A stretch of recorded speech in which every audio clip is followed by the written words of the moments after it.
Good morning, everyone. Welcome to another episode of Georgia Street Weeklies. I'm Polly from Well TV, and beside me is Editor-in-Chief of Georgia Street Newspapers, Charlie Smith.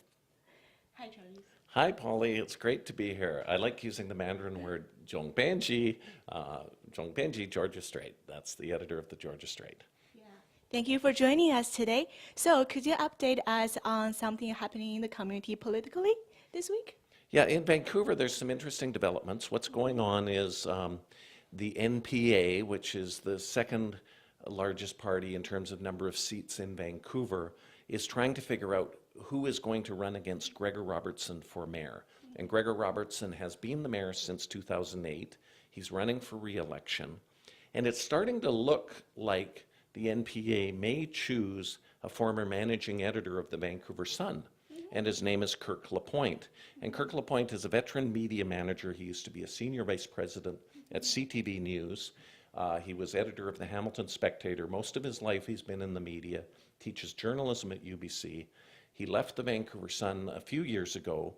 He was the ombudsman at CBC, the Canadian Broadcasting Corporation, and left in 2013. And now he works for a book publisher in North Vancouver as the publisher of Self-Counsel Press. So very experienced in the media. He's done a lot of public speaking, and I think it'll be interesting if he is chosen. The other option is Ian Robertson, who's a former park commissioner with the NPA, and Ian Robertson's a very polished politician. I think either of them would create some challenges for Gregor Robertson, but right now it's hard to see him losing the next election given how strong his party is and how much money it has, and generally where he stands with the voters. All right, thank you. And with all that information, can you tell us about what it means locally in Vancouver?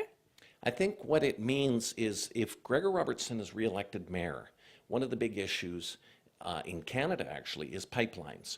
And so Gregor Robertson has talked a lot about as long as he's mayor, he's going to be fighting oil tankers in Burrard Inlet. There's a big company called Kinder Morgan which wants to build a pipeline from Alberta to Burnaby.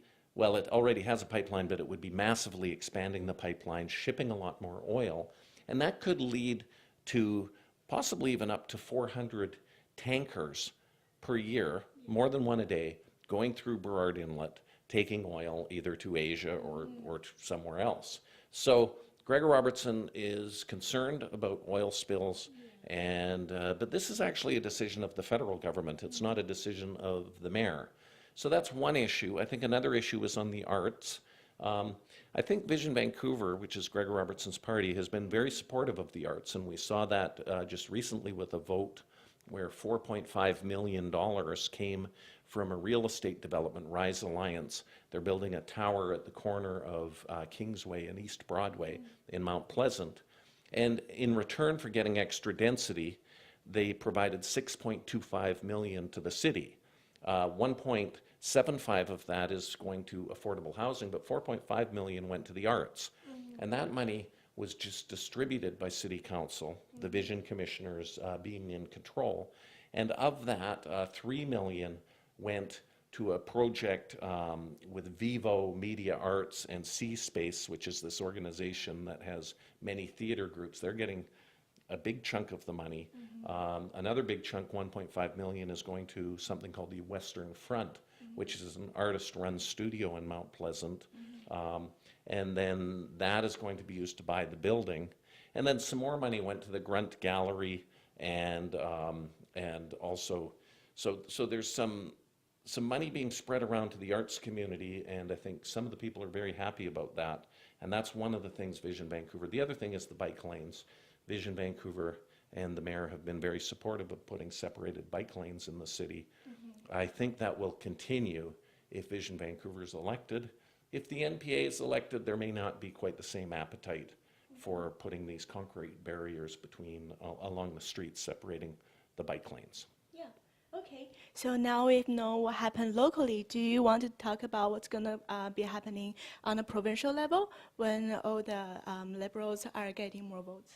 Yeah, this is an interesting situation provincially. You've got the NDP is in opposition, but Christy Clark is very comfortably in charge right now after winning the election in 2013, the BC Liberals.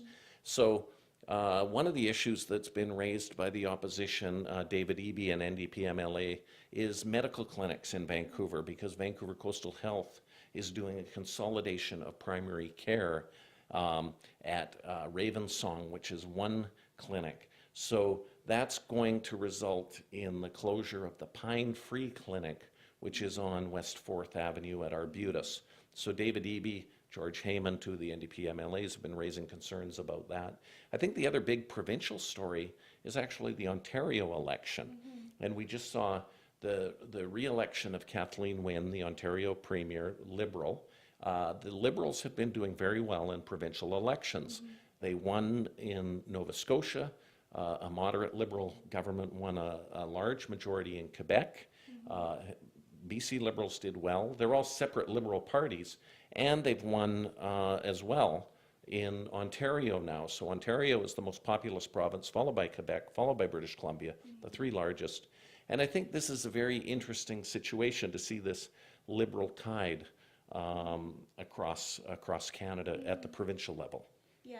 Do you think what would be the benefits of this Liberal tide on the national level? I think what's happening nationally is the Liberals are doing quite well under Justin Trudeau. That you don't know whether this will hold. The election should happen in the fall of 2015, so there's more than a year to go.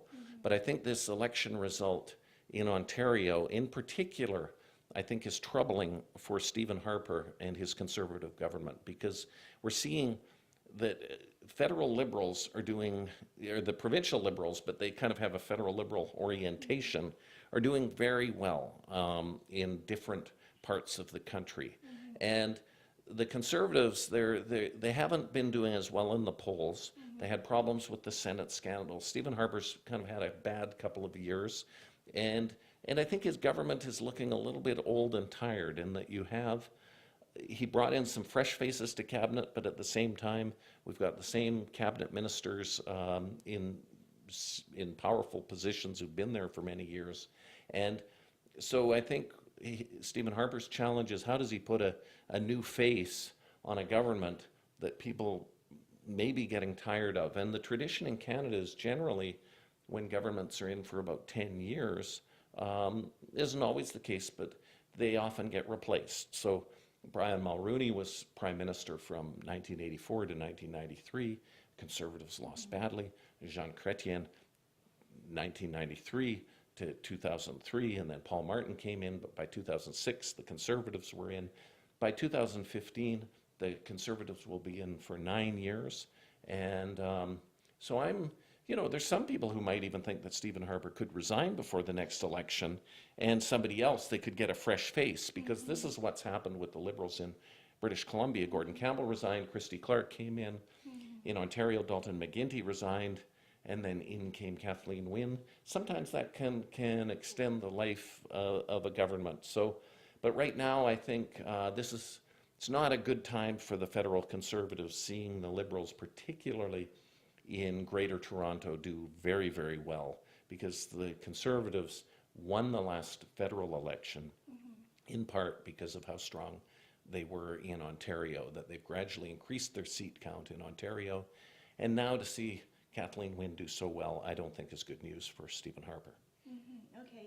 So on a general level, when we come back to Vancouver, where we are, what do you think will be these federal and national and provincial decisions influence here in Vancouver and the elections? I think what's happening federally is we're seeing a real race between the NDP and the Liberals, particularly in the city of Vancouver. And this is something, there's going to be 6 seats in Vancouver. They're adding another one.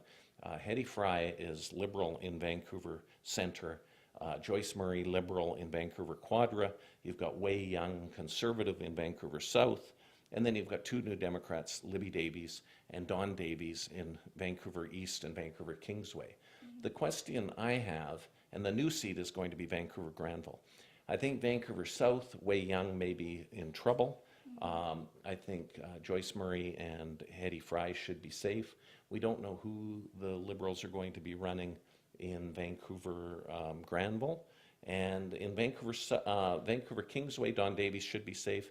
Libby Davies, one would think would be safe, but I think the Liberals are putting some pressure there. There's also seats in Burnaby that may be up for grabs. I think Richmond, the Liberals will be hoping to win Richmond, and I think the Liberals have a very good chance in North Vancouver. There's also some issues with redistribution too, which may help the Conservatives, but at the same time, I think the Liberals will, if the polls stand under Justin Trudeau, will increase the number of seats they have in the Lower Mainland. Okay. Thank you, Charlie. And do you have anything to add on that will help people make their decisions in the next election?